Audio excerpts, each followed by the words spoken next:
disasters decapitates our economic base by almost 2% of our entire economy every year. We've costed what is under threat at the moment, and it comes to almost $1 billion.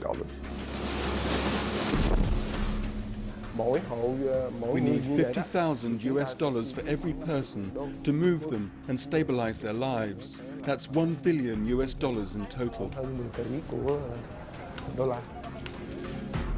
We need to redefine GDP not just as gross domestic product, but as green domestic product. Asia and the Pacific is the most disaster-prone region in the world. Sea levels are rising by up to 8 millimeters per year in some parts of the Pacific.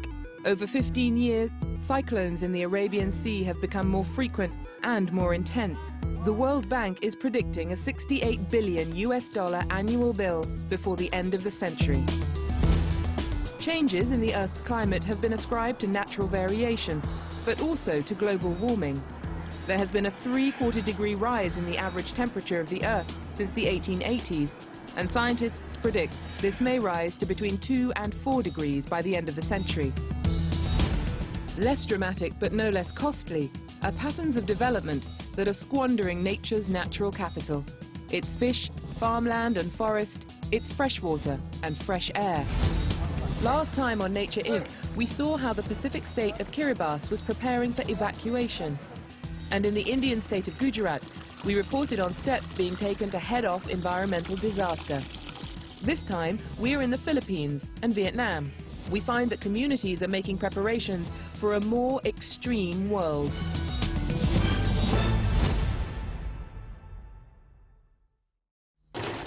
On March the 11th, 2011, off the coast of northeast Japan, an earthquake measuring 8.9 on the Richter scale caused a devastating tsunami, with waves reaching over 20 meters.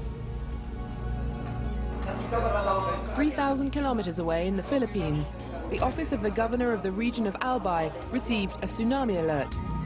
Level 2 on the tsunami warning gives an estimate of a 1-meter high tsunami that is estimated to hit our shorelines between 5 and 7 p.m. today. We received the first advice at 2:30. When they elevated the alert level to 2, we were able to immediately order an evacuation. Mercifully, there was to be no repeat of the 2004 tsunami, which killed 250,000 people in countries bordering the Indian Ocean. Emergency measures in Albay, with a population of 1.2 million, showed that lessons learned from the Indian tsunami had not been forgotten.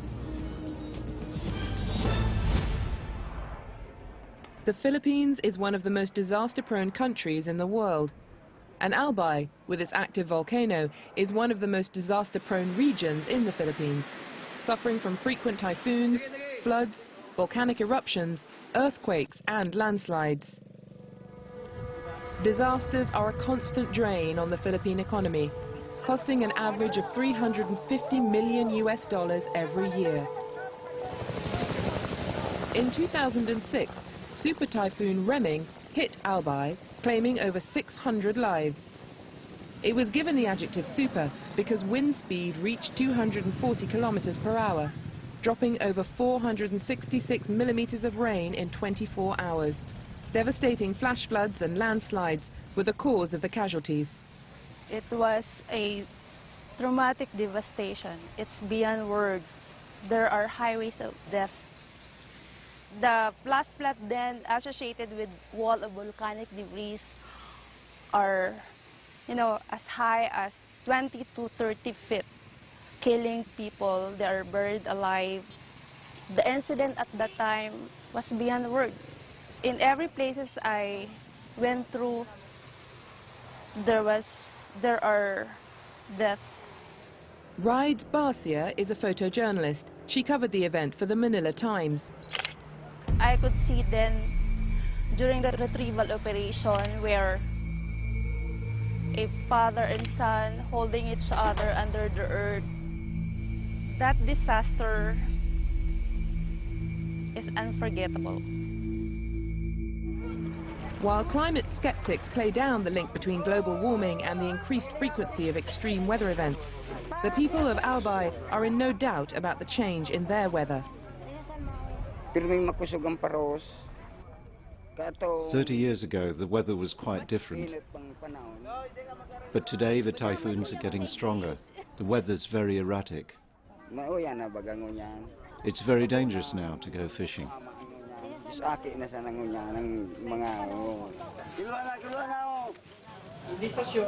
Albay's governor, Joey Salceda, has pioneered a zero-casualty policy. His administration has adopted a killing two birds with one stone approach, investing in disaster risk reduction to make, claims the governor, people of his region safer and better off. The maintenance of the zero casualty goal is one of the distinctive comparative advantages of Albay. Once there is a signal, like signal number 1, and it's strong, it's going to hit us, we evacuate. And because once you evacuate in the midst of a disaster, it's no longer an evacuation, it is a rescue. Super Typhoon Remming showed the necessity for a region-wide investment in preparing for disaster. For Governor Salceda, it accounts for why the local economy grew by 8%, while the national economy all but stagnated. The shadow price of doing nothing is definitely more than triple if we do something. The economic logic of adaptation is that it allows development to proceed even in the midst of risks. So what we've seen in Albay, for example, is that because of our investments in climate change adaptation and disaster risk reduction, is that we've actually seen, despite all the typhoons, despite all the images of all the disasters that affect us, business investments has actually increased rapidly. Canal systems full of rubbish and other debris restrict runoff and clog drains, adding to the devastation caused by storms and floods. One measure the governor claims is reaping benefits is the government-sponsored Food for Work program aimed at low-income families. Running since 2006, each volunteer gets a 5-kilo bag of rice for a day's work clearing the canals. There is a reforestation program to stabilize hillsides, and 318 hectares of mangroves have been replanted as a barrier to storm surges. If you have a clean area, you have a fresh air, well, the community have a good health. The Food for Work concept has also been used to reward people who follow an evacuation order. I give them 5 kilos of rice for cooperation. And we are the only incentivized evacuation program. And we've done it so consistently over the years that people were convinced that I really mean it. And 5 kilos is a lot. It's a lot to ordinary, to ordinary families in terms of as payment, as a disturbance fee. The evacuation regime saves lives and money because it cuts the costs of deploying search and rescue teams. To better protect those living on the coast from sea level rise and the brunt of the storms, an ambitious resettlement is underway. 5,700 new homes have already been built on higher ground, with 10,000 more planned. Villagers are encouraged to move from rice cultivation to sweet potato. The sweet potato is far more resilient than rice during typhoons. They are not affected by wind as they grow flat on the ground and will thrive in upland areas without irrigation.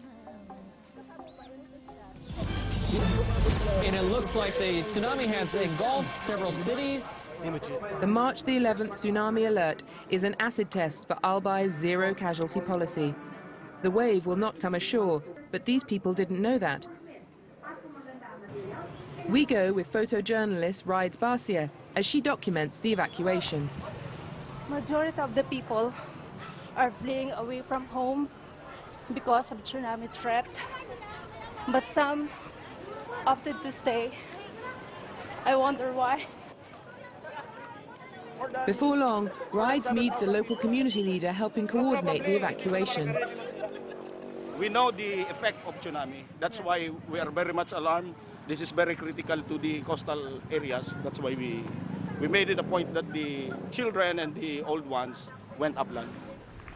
But 99% of the people move out from their home to go to the safer grounds. It's no longer a drill, it's a real threat. to be swept. But even pigs are evacuated. Oftentimes, they bring with them their cows, their pigs, their chickens. Once at the beach, Wright is surprised to find that just 1 hour before the first wave is due to strike, there are some people who have ignored the evacuation order. Maybe they're not afraid. Sometimes this is the problem of the government. The community, some of the communities are hard-headed.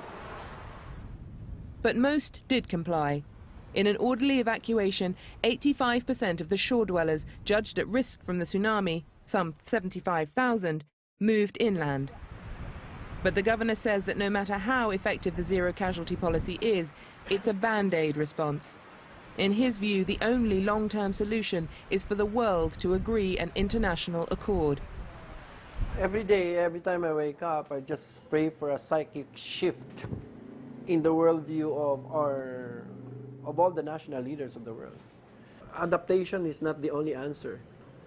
Although adaptation is very critical at this point for us, it is our imperative, but I think mitigation definitely is now the global imperative. In part 2, how the rice farmers of the Mekong in Vietnam are coping with the effects of sea level rise.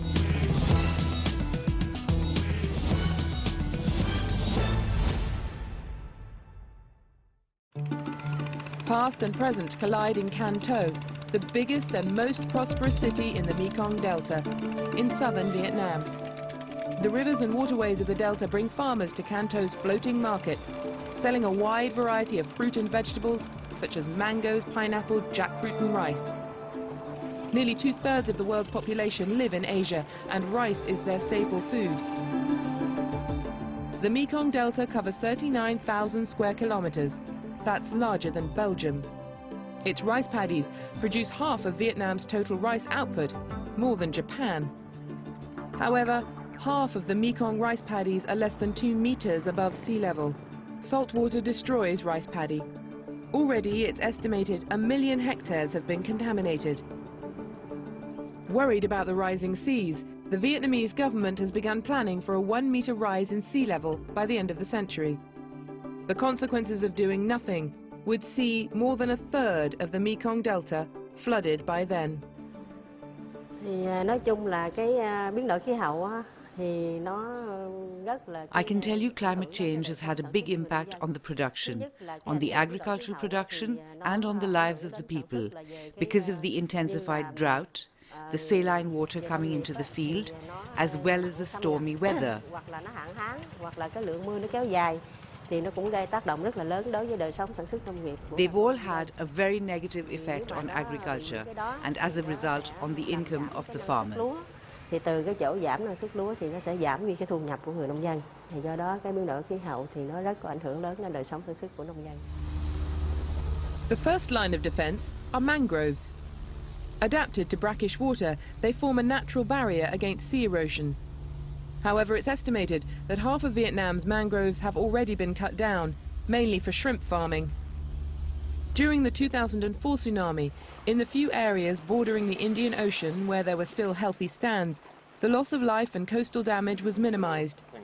The international German aid agency is supporting a plan to replant the mangroves. Mangroves actually attenuate wave energy. They reduce wave energy and therefore protect the dike from erosion. A 2005 study in Thailand concluded that an intact mangrove forest can reduce wave energy by up to 90%. Without this natural barrier, the cost of maintaining the dikes that funnel fresh water to the paddy has skyrocketed. As you can clearly see, everything in front of the dike has been washed away. You can see some remnants of mangrove trees in the distance. Erosion here occurs at a rate of about 30 meters per year. Not so many years ago, this entire area used to be covered with mangroves. But erosion is so strong that all these mangroves have been washed away. Without intervention, many more mangroves will be lost. In 2007, a new system of mangrove management was introduced in Vietnam, with conservation and replanting key features. This is the coastal village of Albay in Sok Trang province, within the Mekong Delta. With the backing of foreign aid, the local authority is involving villagers in the group management of their protective mangrove. Around 150 hectares is managed for multiple use, for aquaculture and for sustainable harvesting. The village enjoys many benefits from the mangrove forest. The forest acts as a barrier to the storms and saves our rice from the seawater. This benefits all of our agricultural production, but we also get the benefit from the mangrove forest in terms of the sea life we harvest, like the crabs and the clams that live in the mangrove forest. Since we started the co-management, we're very happy because our daily income has increased. We can benefit now from about 50,000 to 60,000 dongs per day. A recent UN study valued the services provided by 1 square kilometre of mangrove forest at $900,000 per year. This 10-year-old plantation was established close to Albay village. Here you can see a natural gap. This was not a gap which we created, but in this gap you see light, new plants coming up and growing well. What we are doing, we are imitating nature. We mimic nature. We look at how is nature regenerating, and we just learn from nature and then imitate it. It's a win-win situation where we have coastal protection and sustainable harvest of natural resources. But it's not possible to stop all the salt water seeping into the rice fields.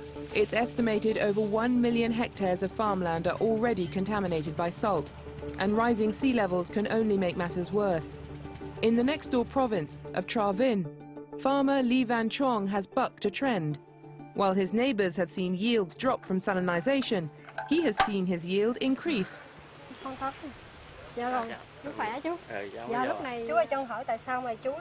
Please tell me, why have you been trying new ways to grow rice here?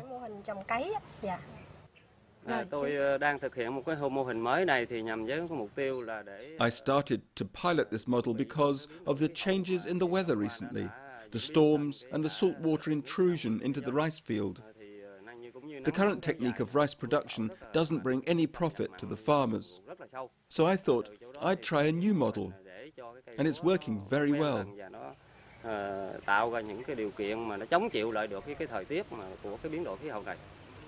Le Van Trong's method is based on the system of rice intensification. My neighbours' fields took in water from the canal here, and they kept the water in the rice field in the usual way. But the rice died after a few days, because the salinity was very high, about 3.8%. I flooded the field, but then straight away I pumped the water out, so the rice had just enough moisture to grow. Le Van Trong maintains that the only benefit of flooding rice fields is in order to keep weeds down. The rice is actually harmed by too much water, especially if it has a high salinity content. Instead, Le Van Trong transplants his seedlings in rows, so he can weed in between the rice plants. The weeding process actually benefits the rice. It helps aerate the soil and further encourages rice growth.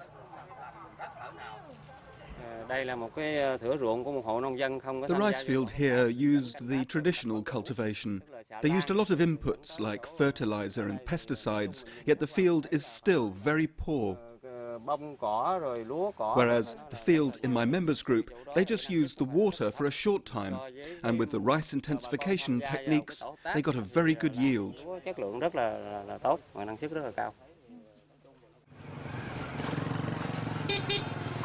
The Kulong Delta Rice Research Institute is using biotechnology to help improve rice varieties. Working with organizations such as the International Rice Research Institute, they're developing rice varieties that are more tolerant of salt and can withstand longer periods underwater. It may be high-tech, but Dr. Nguyen Thi Lang insists the research will only succeed with the full participation of the farmers.